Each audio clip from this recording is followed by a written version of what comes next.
লাইলাতুল কদরের নামাজ সুন্নাত নাকি নফল? এই নামাজ পড়ার নিয়ম কি? কদরের রাতে কি দোয়া পড়লে 1000 রাত নামাজ পড়ার নেকি পাবেন?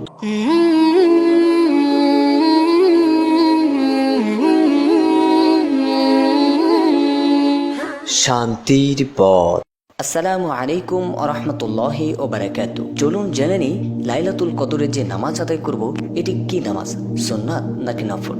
প্রিয় বন্ধুরা, এ রাতে যে নামাজ আদায় করব এটি হলো নফল নামাজ।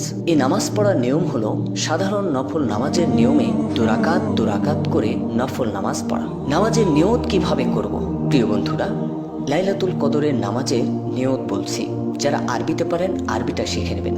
নাওয়াইতু আন উসাল্লিয়া লিল্লাহি তাআলা রাকাতি সালাতিন নফলে মুতাওয়াজ্জিহান ইলা জিহাতিল কাবাতি শরীফাতি আল্লাহু আকবার। আর যারা আরবিটি বলতে পারবেন না তারা শুধু এভাবে বলবেন, আমি কিবলাদিকি হয়ে 2 রাকাত নফল নামাজ আদায় করছি, আল্লাহু আকবার। এটা পড়লে আপনার নিয়ত সহি শুদ্ধ হয়ে যাবে ইনশাআল্লাহ।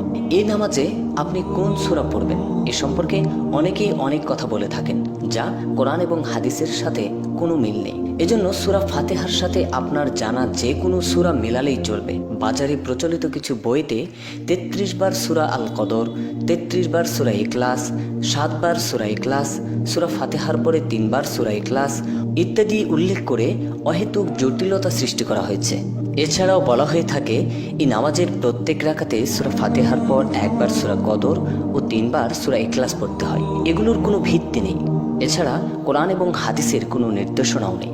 আপনি সূরা ফাতিহার শেষে যে কোনো একটি সূরা দিয়ে নামাজ শেষ করতে পারেন। নামাজের ভেতরে কোন কাজটি করলে আপনার নামাজ আল্লাহ রাব্বুল আলামিনের কাছে গ্রহণযোগ্য বেশি হবে তা হলো আপনি রুকুর তাসবিহগুলো দীর্ঘ করা, সেজদার তাসবিহগুলো দীর্ঘ করা। অর্থাৎ রুকুতে যে আমরা যখন বলি সুবহানা রাব্বিয়াল আযীম, এই তাসবিহগুলো বেশি বেশি পড়া, দীর্ঘক্ষণ এই দোয়াগুলো পড়া, এবং সেজদাতে গিয়ে সুবহানা রাব্বিয়াল আলা এগুলো বেশি বেশি পড়া। এভাবে নামাজকে দীর্ঘায়িত করা। যতদূর সম্ভব আপনি বড় সূরা দিয়ে নামাজ আদায় করবেন, কেননা রাসূল সাল্লাল্লাহু আলাইহি ওয়াসাল্লাম যখন রাতে জেগে নামাজ আদায় করতেন, নফল ইবাদত করতেন, তখন বড় সূরা দিয়ে নামাজ আদায় করতেন। প্রিয় বন্ধুরা, লাইলাতুল কদরে কত রাকাত নামাজ পড়বেন? ন্যূনতম 8 রাকাত থেকে যত সম্ভব আপনি বেশি পড়তে পারেন। এই নামাজ ধীরে ধীরে পড়তে হবে। এক্ষেত্রে নামাজের কেরাত, রুকুর তাসবিহ, সেজদার তাসবিহগুলো ভালোভাবে পড়তে হবে।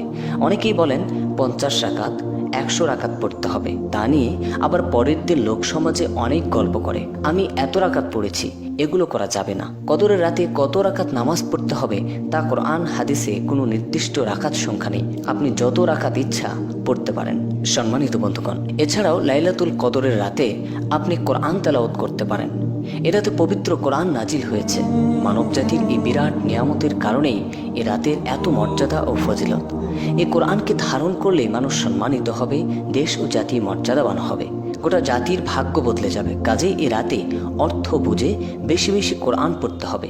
সূরা কদর, সূরা দুখান, সূরা মুজাম্মিল, সূরা মুদ্দাসসির, সূরা ইয়াসিন, সূরা তাহা, সূরা আর রহমান এবং অন্যান্য ফজিলতের সূরাসমূহ অর্থসহ বুঝে তেলাওয়াত করা। এরপর ইস্তেগফার অর্থাৎ ক্ষমা প্রার্থনা, বেশি বেশি ইস্তেগফার পড়া, বেশি বেশি দরুদ পড়া যেতে পারে। দরুদে ইব্রাহিম এছাড়া অন্যান্য দরুদও আপনি পড়তে পারেন। এরপর এই রাতে বেশি বেশি দোয়া করা।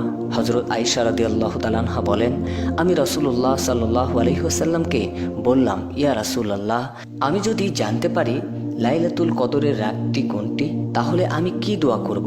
জবাবে নবী করিম সাল্লাল্লাহু আলাইহি ওয়াসাল্লাম বললেন, এই দোয়া পড়বে, আল্লাহুম্মা ইন্নাকা আফুউন তুহিব্বুল আফওয়া ফা'ফু আন্নী।